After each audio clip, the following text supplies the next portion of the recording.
January 14th of 1975, Ricardo Lopez was born into a middle-class family in Uruguay.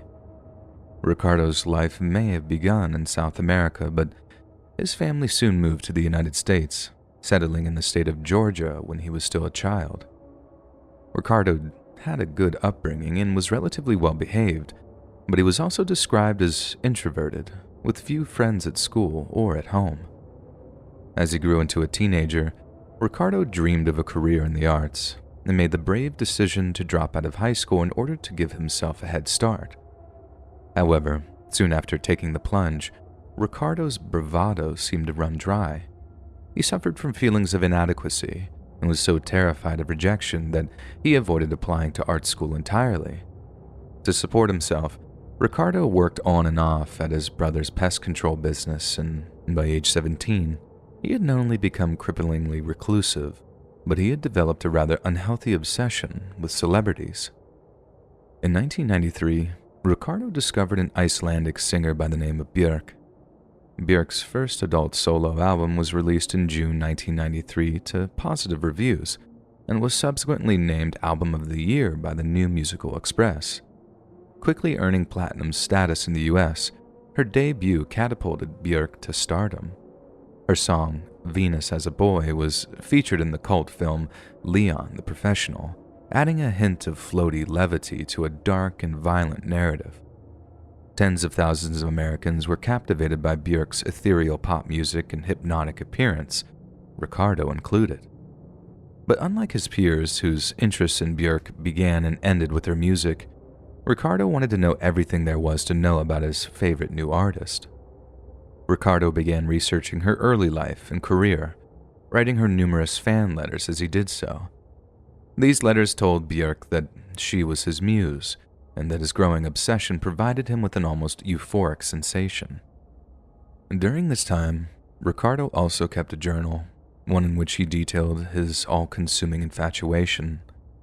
His writings reveal an ever-widening gyre between himself and reality, as he seemed certain that he would soon be accepted by Björk as a friend and mentor, or as Ricardo phrased it, someone who had an effect on her life. Ricardo also fantasized about creating a time machine, then using it to travel back to the 1970s where he would make friends with a childhood version of Björk. That way, he would secure himself as an indispensable figure in her life. Ricardo also seemed disturbingly confused over the nature of his feelings for Björk, and wrote in one diary entry that he couldn't make love to her because he loved her so much. By the time Ricardo was finished with the journal, it was a jaw-dropping 803 pages, with entire tracts of it detailing his lack of self-worth, how he was a loser who never even learned to drive. In total, the journal contains more than 160 references to himself as a failure, 34 references to taking his own life, and 14 references to murder. Compare those numbers to 408 mentions of Björk, and you start to get an idea of just how fixated Ricardo really was. By 1996, Ricardo was living in Hollywood, Florida, renting a small apartment while struggling to find work. It was around this time that he read an Entertainment Weekly article which detailed Björk's budding relationship with a London-based DJ named Goldie. Upon learning of this, Ricardo flew into a rage, consumed by feelings of jealousy, anger, and betrayal. "I wasted 8 months on her, and she has an effing lover?" he wrote in his diary, making several racist remarks in the process. Ricardo seemed irate that Björk was romantically involved with an Afro-Caribbean man, and began thinking of ways to punish her for embarking on an interracial relationship. This is around the same time that Ricardo ceased working on a handwritten diary and began to film a series of video diaries in his apartment. In one such video, Ricardo states that the purposes of the recordings was to document my life, my art, and my plan.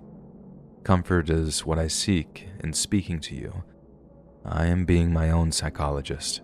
You are a camera. I am Ricardo." Over the course of the next few months, Ricardo filled 11 VHS tapes with his unhinged rants, totaling 22 hours of video diaries. He made references to his feelings for Björk as the crush that ended up as an obsession, and recorded himself planning and preparing what he referred to as his revenge. In one video, Ricardo seems to be arguing with himself over Björk's potential fate, and it's extremely disturbing to see his thought process end with, "I'm just gonna have to kill her. I'm gonna send her a package which, in turn, is going to send her to hell." It should be noted that in most incidents of stalker-related violence, the perpetrator has most commonly used a blade or firearm as their weapon of choice, whereas in Ricardo's case, his proposed methods were much more chillingly creative. For example, he brainstormed an idea that involved filling an explosive device with hypodermic needles containing HIV-infected blood. When he realized such a device was untenable, Ricardo switched the design up slightly, replacing the tainted blood with none other than sulfuric acid. The design consisted of a hollowed-out book, one which would spray Björk with the acid when she attempted to open it. The final stage of Ricardo's plan was to take his own life once he's received news of his attack's success. That way, he and Björk would be united in the afterlife, where they would remain together for all eternity. September 12th of 1996 saw the final entry into Ricardo's video diary. He titled the entry, "Last Day, Ricardo Lopez," and it begins with a visit to a local post office. Ricardo has the book bomb in his possession and documents his attempt to mail it, stating that he's very, very nervous, and that if he arouses any suspicion, he'll take his own life rather than face arrest. The video cuts out just as Ricardo walks into the post office and only resumes once he's returned home. Björk's music plays in the background as a naked Ricardo shaves his head and paints his face red and green. He then appears to examine himself in a mirror for a short time before turning towards the camera and saying, "I'm a little nervous now." Ricardo went on to state that he was definitely not drunk or depressed, and that he knew exactly what he was doing. "The gun is cocked back," he's heard saying, adding that it's ready to roll. As the Björk song "I Remember You" reaches its conclusion, Ricardo becomes increasingly and visibly nervous. He glances at the gun, then at the camera, then back at the gun, and it becomes obvious that he's beginning to tremble and hyperventilate. Then, as he finishes, Ricardo looks angrily into the camera, screaming, "This is for you," then takes his own life. He is briefly heard groaning, and the viewer can make out a hand-painted sign in the background which reads, "The Best of Me, September 12." Forensic investigators later theorized that Ricardo had intended to spray the sign with his own blood and brains, almost like it was his final piece of art, his masterpiece. It wasn't until September 16th that Ricardo's neighbors smelled a foul odor coming from his apartment. Officers from the Hollywood Police Department quickly broke in, discovering Ricardo's rotting, bloated corpse in the process. Written on the wall was a short message, one which read, "The 8mm videos are documentation of a crime, and they're for the FBI." Police were forced to evacuate the apartment block while the city's bomb squad cleared the place of explosives. Only then were they able to watch the tapes to uncover Ricardo's sinister and deadly plans. The cops then rushed to contact London's Scotland Yard, warning them that the potentially explosive package was en route to Björk's residence in Chelsea. Thankfully, the package had yet to be delivered, and the Metropolitan Police were able to intercept it from a South London post office. In reality, there was little danger of Björk's receiving the package, as her mail was vetted through her management's office. And in an ironic twist of fate, it turned out that Björk and Goldie had actually broken up just a few days before Ricardo took his own life. Once she learned of Ricardo's actions, Björk released a public statement in which she professed how distressed she was by the incident. Calling it very sad and terrible, she warned that people should not take me too literally or get involved in my personal life. However, she did have the grace to send a letter of condolence to Ricardo's family, stating that she was very upset that somebody had died, couldn't sleep for a week, and I'd be lying if I said it didn't scare the F out of me. I could get hurt, and most of all, my son could get hurt, and that terrifies me. Ricardo's family and friends later responded by saying that although they were aware of his obsession with her, They had no idea he would actually resort to violence. A psychiatrist who treated Lopez for anxiety shortly before his death also stated that he did not appear dangerous. Maybe that's what's so insidious about a case like Ricardo's. What ended up as a murderous rage appeared to observers as nothing but a harmless infatuation. Ricardo was most definitely insane, but unlike so many others, he was able to hide the extent of his madness from those around him. He had one face for the public, and one face for the camera, and maybe the last image of him, gun in his mouth with a red and green face, actually gives us an idea of how Ricardo really felt about himself, not on the outside, but on the inside.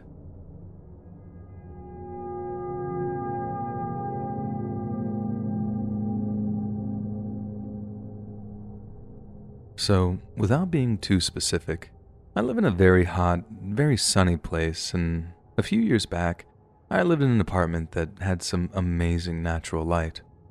Only trouble was, I had to close my blinds for the hottest part of the day, or the sun would basically bleach anything it touched over time. That was kind of annoying, but it was all in the residents' association contract, so I was pretty much legally bound to plunge my apartment into darkness on the daily during summertime. Not that I had a problem with that after a while, though, because one day I started to notice that a dude in the apartment building opposite me would always come out onto his balcony and, stare at me. I'd have done something about it earlier, maybe gone over and asked him nicely not to do it, but he was an older guy and I think he was just past the point of caring. Irritating, but harmless, or so I thought. Because one day, I come home from work to find my blinds open. I never ever forget to close them before I left in the morning. Ever. Last thing I wanted was to lose my security deposit, which are very, very high where I live as the government owns basically all the rentable residential units. I'm not an overly paranoid person, so I just figured it was the one time I've forgotten to close them. Only as I walk over, I see the older dude sitting on his balcony, looking down at me, and he's smiling. I know it was him. I don't have proof, but I know he got into my apartment somehow. There was just something about that smile, something that said, "You can't hide from me." For a while I thought he might have gotten the building's maintenance guy to open them or something, or the cleaners. They serviced apartments, and might have forgotten to close the blinds after spending time in my apartment. Naturally, my first action was to contact the building's management and told them I thought there might have been a break-in. Obviously, they were very open to investigate this and told me that they'd have the security team review the security camera footage from my block to identify if someone broke in. When they came back and told me that no one had been in my room that day but me, I had to make a tough decision. I could stay at the apartments and put myself at potential risk, or I could buy out the rest of my lease and just get out of there. This is what had me second-guessing myself, as a few $1,000 wasn't a loss I was willing to easily swallow. But then all it took was waking up one day, walking over to my window, and seeing that guy smiling down at me again. Smiles are weird like that. Sometimes can be like a ray of sunshine, but that guy's smile made my skin crawl. Some things in life you just don't risk, and whether it was that old dude or something else I hadn't figured out, I just wasn't willing to find out the hard way.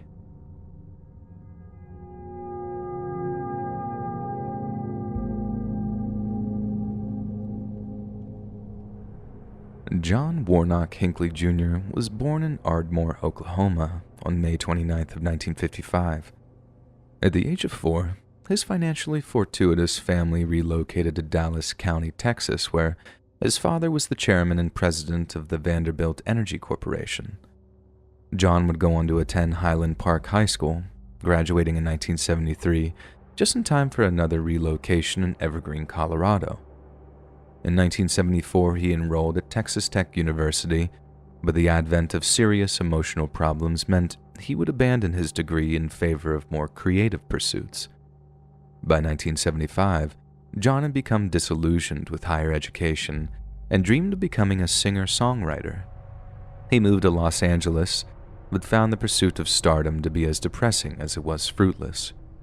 He often wrote to his parents, begging for money while he detailed his life with girlfriend Lynn. Little did they know, Lynn was a complete fabrication, someone John had made up so he didn't feel like such a failure. John finally threw in the towel in September of 1976, returning to his parents' place in Colorado under a dark cloud of disillusionment. He was prescribed antidepressants and tranquilizers to deal with his ever-increasing emotional problems, and his behavior was closely monitored by his parents and doctors. However, it seems his actions weren't scrutinized too closely, because by the late 70s, John had amassed a sizable collection of firearms and ammunition, all in the name of fulfilling a deeply thought-out plan. You see, round about the same time John moved back in with his parents, a certain Martin Scorsese film set movie theaters alight all over the world. Starring Robert De Niro, the movie was named Taxi Driver and told the story of a disturbed taxi driver who plots to assassinate a presidential candidate. Scorsese was heavily inspired by the story of Arthur Bremer, a man who had attempted to assassinate U.S. Democratic presidential candidate George Wallace in May of 1972. The attack left Wallace permanently paralyzed from the waist down, and the rage-bait media circus that followed had a profound effect on John Warnock Hickley Jr. If he wanted attention, if he wanted respect from a certain section of the American public, all he had to do was shoot a big name with a big gun. Watching Taxi Driver only reinforced this message for Hinckley, who began to see a lot of himself in the movie's protagonist. But there was another character in the film who Hinckley found equally magnetic, that of 12-year-old Iris Steensma. A 13-year-old Jodie Foster played the underage escort that became the object of the protagonist's affections, and just as the titular taxi driver became infatuated with the girl, Hinckley found himself drawn to Jodie Foster in much the same way. When John heard that Foster had enrolled at Yale University, he immediately relocated to Connecticut in order to be closer to her. From there, he stepped up his stalking efforts dramatically, bombarding Foster with love letters, poems, and phone calls. Obviously, Foster was extremely unhappy with the unwanted attention and opted to ignore John's communications entirely. But instead of taking the hint and moving on with his life, the silent rejection seems to have filled John with a deep and burning rage. He began to fantasize about hijacking an aircraft and crashing it in front of Foster in order to get her attention. When that plan grew too complex, John simplified his approach by plotting to take his own life in front of her. Yet all it took was another rewatch of Taxi Driver and John had his lightbulb moment. He would assassinate a sitting president, carving his name in the annals of history. Then, as John phrased it, he could appeal to her as an equal, not as a subordinate. John began tracking President Jimmy Carter around the country and was eventually arrested in Tennessee on a firearms offense. By this point, John was flat broke, having blown the last of his meager savings on travel expenses. He was forced to return home and took the opportunity to seek serious psychiatric counsel. Yet, despite a program of intensive mental health treatment, his condition failed to improve. John seems to have genuinely wanted to better himself at this stage. He understood that he was suffering from a rather severe personality disorder, and that if he was going to get anywhere in life, he would have to overcome these problems. Yet in 1981, the election of President Ronald Reagan saw all John's progress thrown by the wayside, and he once again became obsessed with the idea of assassinating a sitting president. For research, John began to study the murder of John F. Kennedy and wished to emulate the actions of Lee Harvey Oswald. Once his plan was formed and the date set, he wrote to Jodie Foster one last time. Quote, "Over the past 7 months, I've left you dozens of poems, letters, and love messages in the faint hope that you could develop an interest in me. Although we talked on the phone a couple of times, I never had the nerve to simply approach you and introduce myself. The reason I'm going ahead with this attempt now is because I cannot wait any longer to impress you." On March 28th of 1981, John took a bus to Washington, D.C. before checking into the Park Central Hotel. He'd given the assassination attempt a great deal of thought, and had rightly come to the conclusion that he might be killed while carrying it out. About 2 hours before his attempt, he wrote another letter to Jodie Foster, stating that he had hoped to impress her with the magnitude of his actions, and that he would abandon the idea of getting Reagan in a second if he could only win your heart and live out the rest of my life with you. Essentially, this was the most high-profile case of emotional blackmail in contemporary American history. On March 30th, the newly minted President Reagan delivered a luncheon address at the Washington Hilton. The hotel had been thoroughly secured by the Secret Service, who had run inspections and patrols more than 100 times before Reagan arrived. What's more, this particular branch of Hilton was considered the safest venue in the entire city due to a secure, enclosed entranceway known as the President's Walk, which was constructed following the assassination of JFK. Reagan entered the Hilton through the passageway at about 1:45 p.m. while wearing a bulletproof vest.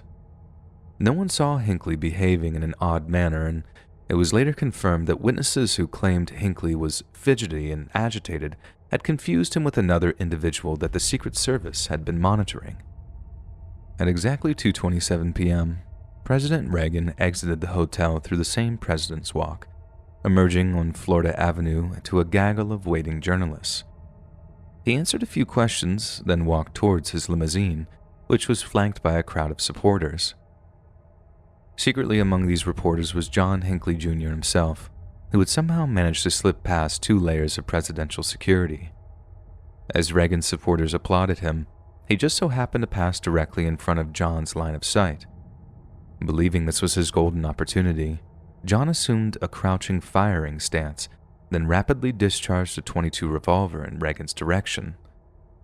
All 6 bullets missed the president, but devastation was unleashed on those around him.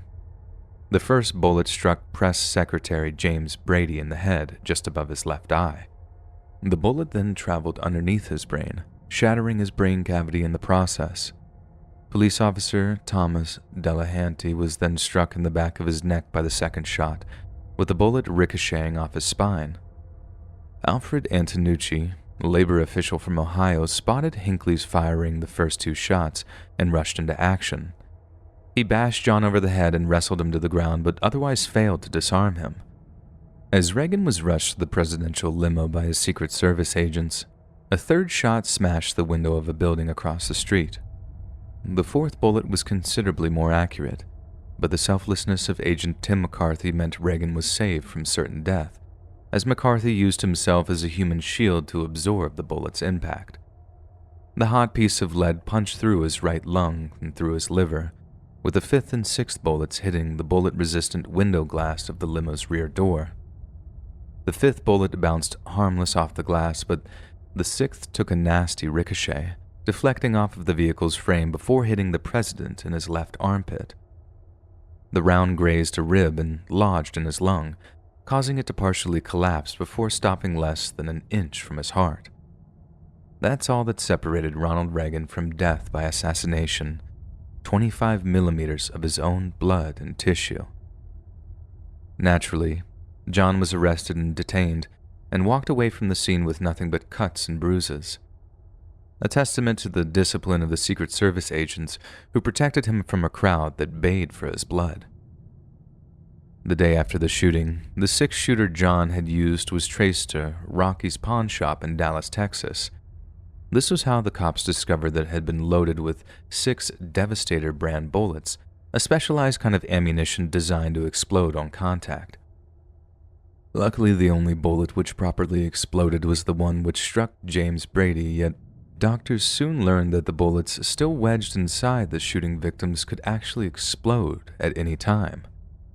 We can only imagine the tension in the operating rooms as volunteer doctors were wearing bulletproof vests remove the bullets from the victims' bodies. When Nancy Reagan arrived at the hospital her husband was being treated at, Reagan supposedly remarked to her, "Honey, I forgot to duck." Then, upon entering the operating room in a conscious state, Reagan removed his oxygen mask to quip, "I hope you're all Republicans." It was reported that the doctors and nurses laughed out loud at the president's remark, with Joseph Giordano, head of the medical team and a registered Democrat, replying with, "Today, Mr. President, we're all Republicans." At his trial in 1982, John was charged with 13 separate offenses, but was eventually found not guilty by reason of insanity. The attorney who represented John during his trial argued that his client suffered from a devastating form of schizophrenia, while another diagnosed Hinckley with narcissistic and schizoid personality disorders. He was quickly transferred into psychiatric care after stating that the shooting was the greatest love offering in the history of the world, before professing his disappointment that Jodie Foster hadn't reached out to him in the aftermath of the event. While confined to St. Elizabeth Hospital in Washington, D.C., John was treated for narcissistic and schizotypal personality disorder, as well as major depressive disorder. Tests revealed that he was an unpredictably dangerous man who might harm himself or any third party at the drop of a hat. In a 1983 Penthouse interview, John said his average day consisted of seeing a therapist, answer mail, play guitar, listen to music, play pool, watch television, eat lousy food, and take delicious medication. By 1987, John had applied for a court order allowing him periodic home visits, and as part of the consideration of the request, a judge ordered Hinckley's hospital room searched. To their horror, hospital staff discovered photographs and letters that showed that John's fixation with Jodie Foster hadn't been dampened in the least bit. Officials also uncovered evidence that John had exchanged letters with serial killer Ted Bundy, as well as seeking a mailing address for the incarcerated Charles Manson. Manson had apparently inspired Lynette "Squeaky" Fromm to attempt the assassination of President Gerald Ford, and it was speculated that John believed he and Fromm had enough in common to spark a romantic interest in her. In July of 2016, after years of legal battles, a federal judge ruled that John could be released from St. Elizabeth's on the grounds that he was no longer considered a threat to himself or others. Although he was released from the hospital, it was with many conditions. For example, he was required to live full-time at his mother's home in Virginia. He was forbidden from consuming alcohol, and he was forbidden from owning a firearm. Some of those are pretty standard for an early release, but the list also included some rather unusual stipulations. A great example of these is how John was forbidden from owning any memorabilia related to Jodie Foster. He was also told he wasn't allowed to visit the graves of past presidents and had to make solid records of his internet search history. Another rather strange condition of his early release was that John was forbidden from giving interviews to the press and from posting content online. Yet in late 2020, this ruling was quashed and John was free to, of all things, start his own YouTube channel. Listed under the name John Hinckley, the channel includes many original pieces of music penned by John himself. Some are called things like Love for Real and The Never-Ending Quest, and are generally lighthearted pieces of acoustic pop which belie the man's criminal history. Yet on occasion, it's impossible not to notice the cold, dead look in Hinckley's eyes, or to appreciate the irony of a man like him singing, "Can't we all just get along?" Because as long as there are people like him, men willing to murder each other in order to impress celebrities, the likelihood of us all getting along are very slim indeed.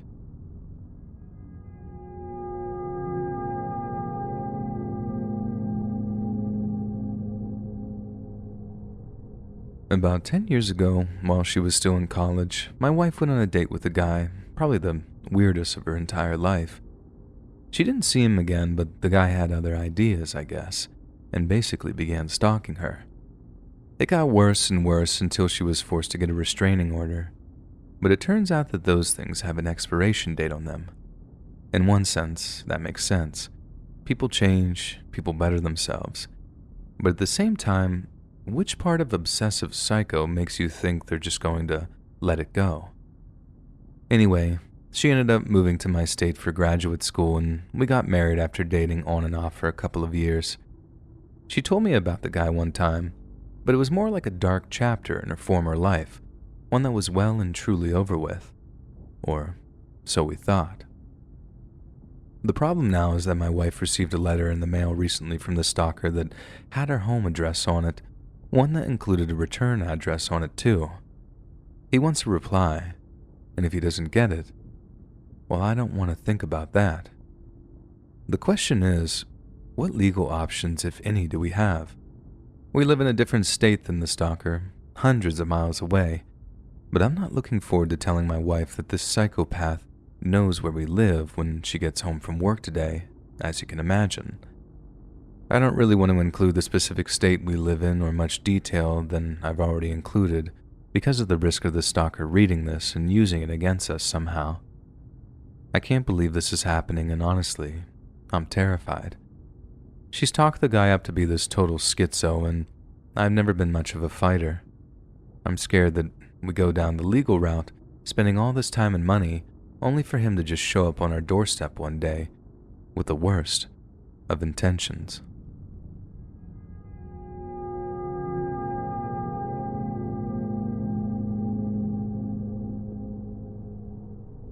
Born on July 25th of 1948, Richard Farley was the eldest child in a military family that frequently relocated. Richard spent the majority of his formative years in California, graduating from Santa Rosa Junior College before enlisting in the U.S. Navy in 1967. Following his discharge in 1977, Richard found a position as a software technician at the Electromagnetic Systems Laboratory, a defense contractor in Sunnyvale, California. For 6.5 years, Richard was a model employee. His military bearing had been a huge appeal to his potential employers, and for a long time, Richard proved himself a disciplined and diligent worker. Yet it seems Richard's veneer of stability was just that, nothing more than a well-practiced facade, and his mask only slipped when he was introduced to a young woman by the name of Laura Black. In April of 1984, the Electromagnetic Systems Laboratory welcomed 22-year-old Laura Black onto their team. Richard was 35 at the time, and the moment he laid eyes on Laura, he was smitten.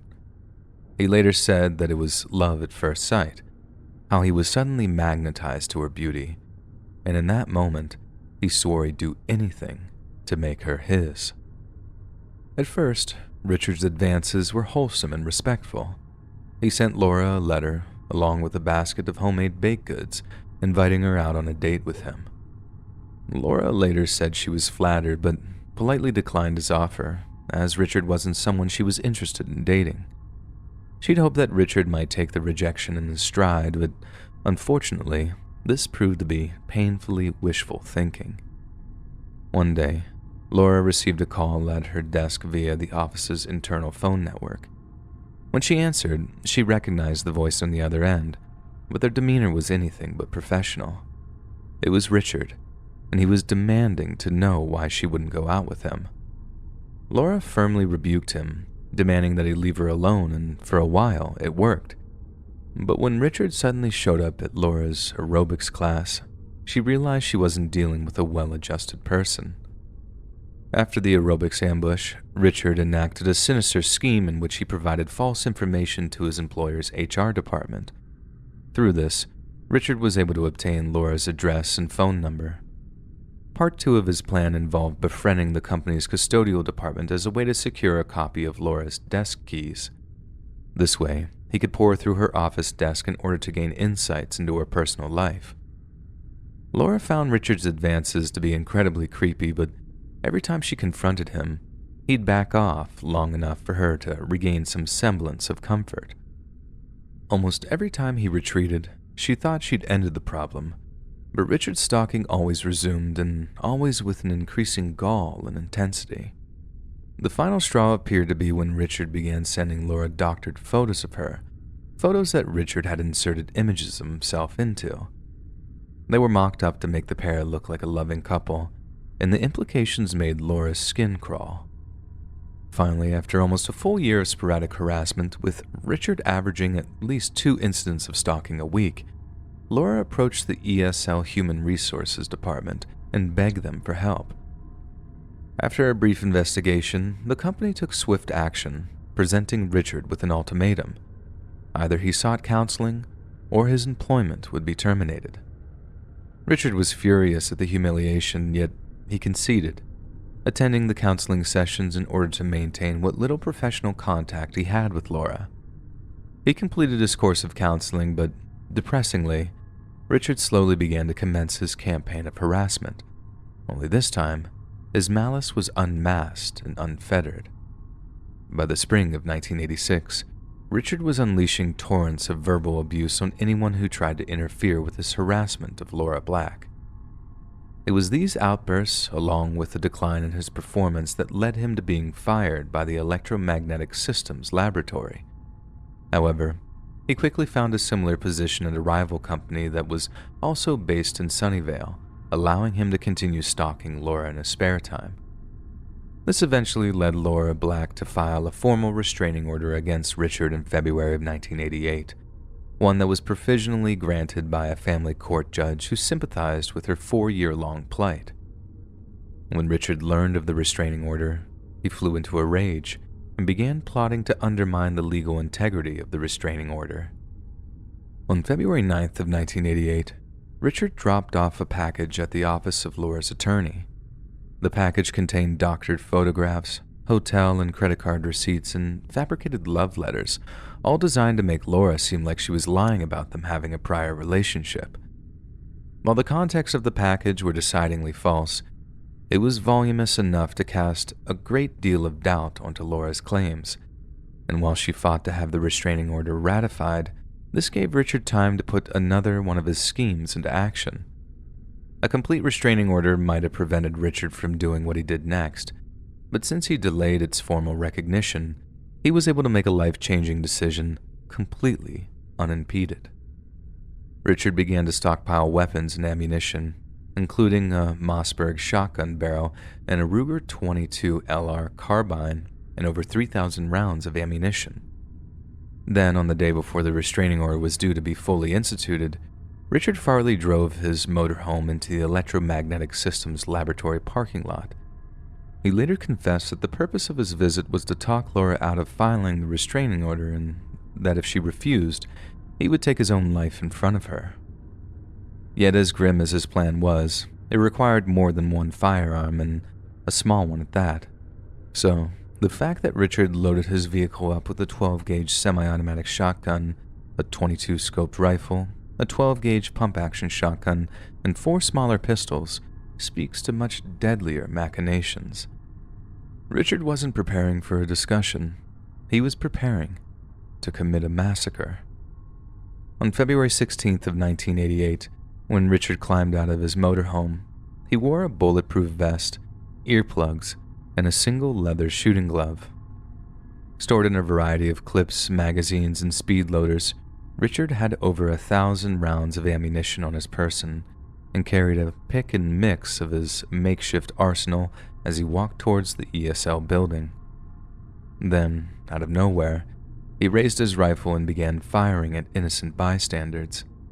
Security tried to lock Richard out of the building, but he simply shot his way through the glass front doors and continued to fire at will. His victims were mostly random, but his route was not.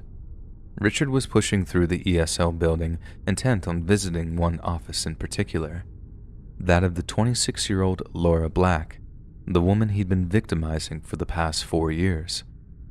Laura had already heard the approaching gunfire and had been walking towards her office door as Richard arrived on the opposite side. The maniacal gunman thrust a boot into the foxwood paneling, opening the door but inadvertently sending it smashing into Laura's head. She fell back onto the carpeted floor, ears ringing, barely conscious, and completely at the mercy of her dangerous, insane stalker. Richard stood there for a moment, eyeing his prostrate prey. Laura was 10 years younger than him and almost a foot shorter. She posed no threat to the man whatsoever. But still he raised his shotgun, and still he pulled the trigger. The shot sent steel pellets ripping into Laura's left shoulder, collapsing a lung in the process, but for some reason, Richard only fired once. It could have been that shooting Laura brought a certain gravity to the situation, making Richard realize what he was doing was an act of pure evil. But it's more likely that, by that point, Richard could hear police sirens and what had once been a feeling of utter wrath became one of abject terror. Within minutes, he'd be facing a SWAT team, and the best-case scenario involved spending the rest of his life in a cage. It's likely he panicked, allowing the wounded to crawl away and hide, and miraculously, this included his intended victim, Laura Black. The presence of police snipers caused Richard to unravel even further, and after the marksman cover gave Laura and the other survivors a window of escape, Richard surrendered after being offered nothing more than a sandwich and a soft drink. In total, 98 shots were fired, and 7 people were murdered during an attack that lasted more than 5 hours. At his multiple murder trial, Richard gave a full and frank confession to the killings, but shocked the court by pleading not guilty. Though a statement read out by his attorney, Richard stated that he didn't actually plan to kill anyone, and only wished to get Laura's attention.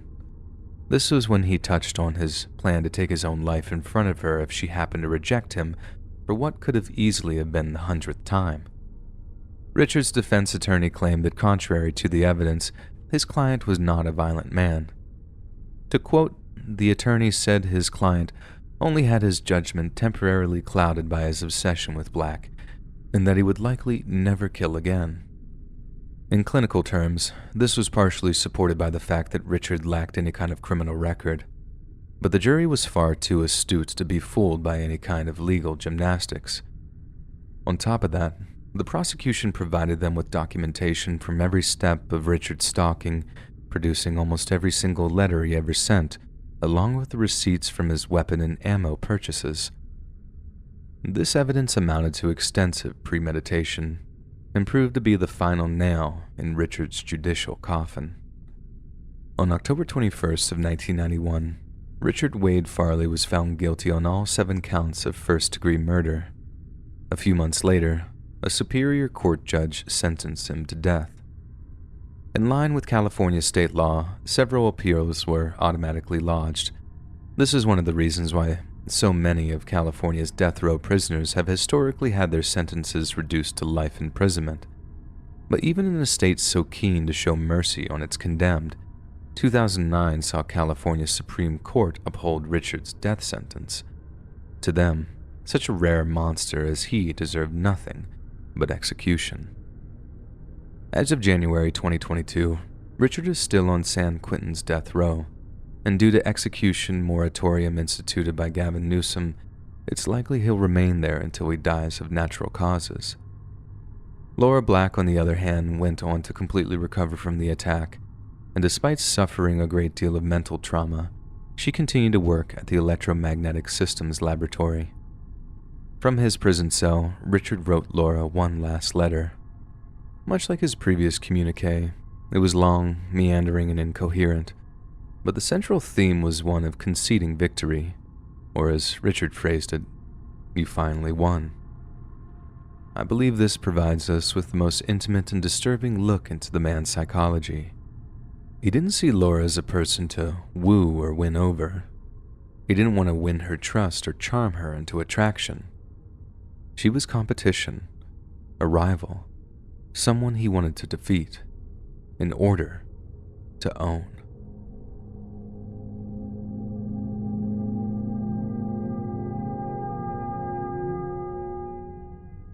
In January of 1999, 21-year-old student Shiori Ino decided to visit an amusement arcade in her home city of Saitama. It was there she met a handsome young man by the name of Katsuhito Komatsu, who told her he was a 23-year-old entrepreneur who dealt in cars, real estate, and precious metals. The pair talked for a while before Katsuhito asked Shiori out on a date.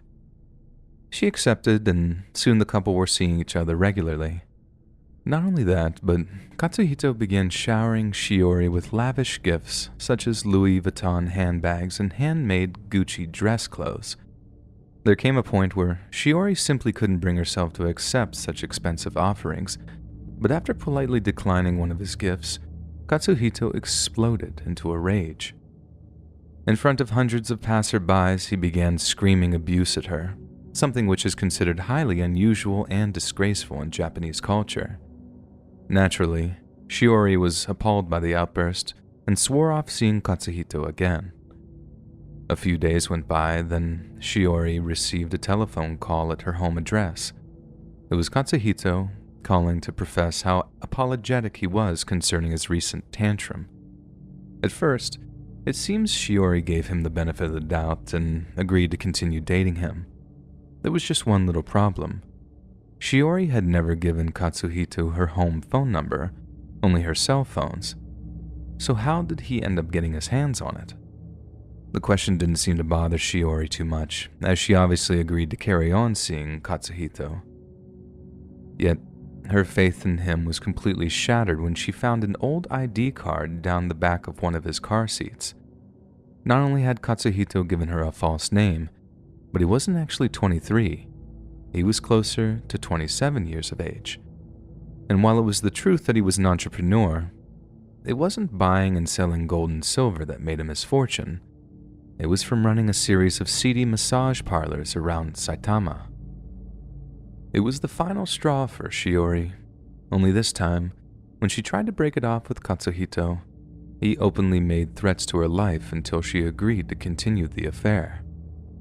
This terrified Shiori to the point that she actually wrote a last will and testament on March 30th of 1999. Around this time, she made another attempt to end the relationship, telling Katsuhito she'd rather die than continue the soul-crushing charade. But Katsuhito was as shrewd as he was malicious, and simply switched up his tactics to threaten her loved ones, essentially holding them hostage until she agreed to keep seeing him. Shiori continued dating Katsuhito for 3 months, and only did so to ensure her family's safety. However, come June 14th, it seems Shiori had simply had enough. She invited Katsuhito out to a local cafe, then read him the riot act. She made it clear that she was never going to see him again, and that no amount of intimidation would change her mind. It's possible she simply believed he was bluffing, and that he didn't have it in him to actually hurt people, especially innocents like her younger brother.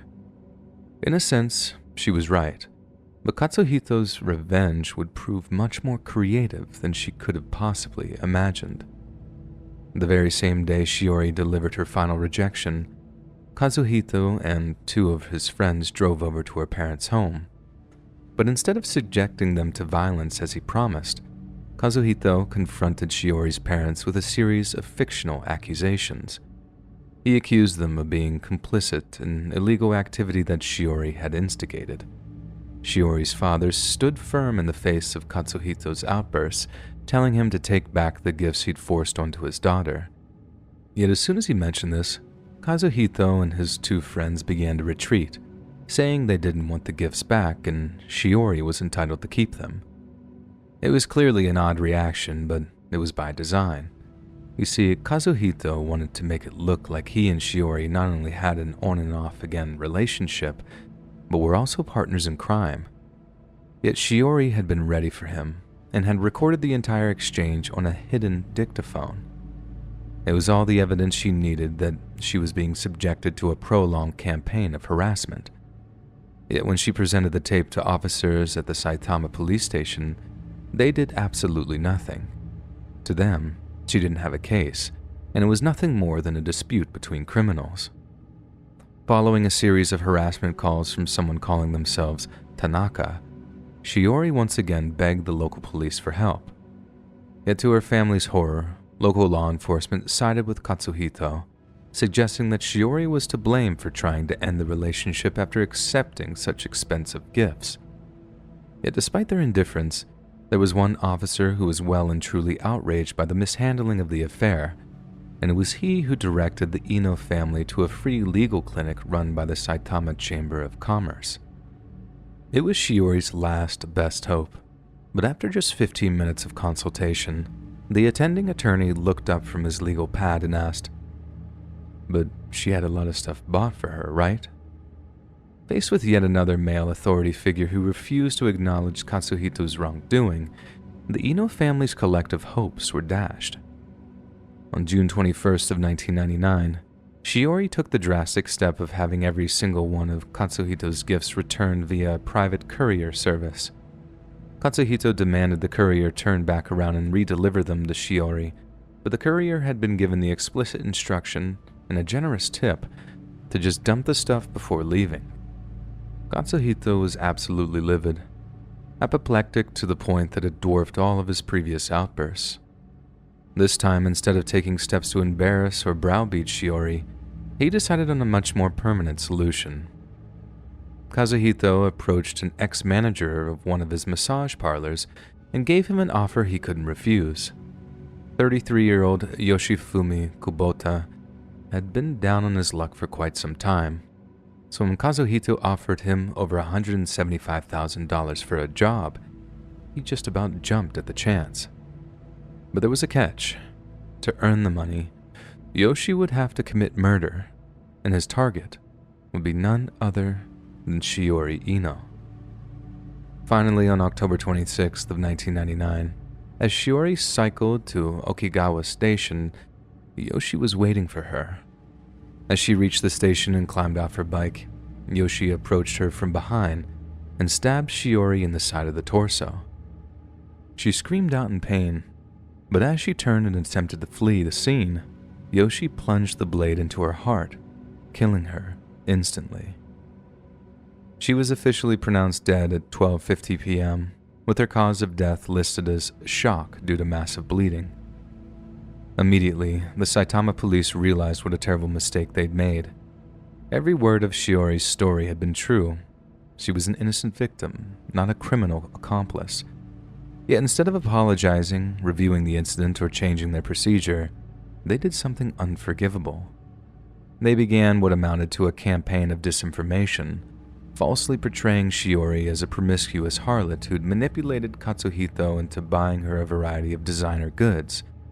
This was jumped on by the nation's tabloid newspapers, who began pumping out completely fallacious stories on how Shiori was an escort, a con artist, and a criminal. It was victim blaming of the highest degree, and if it wasn't for the noble work of journalist Kiyoshi Shimizu, the truth might have been buried forever. Kiyoshi began digging for the facts, interviewing Shiori's parents, as well as a variety of her close friends. He also began investigating Katsuhito and discovered that Shiori wasn't the only girl he had lied to regarding his age and occupation.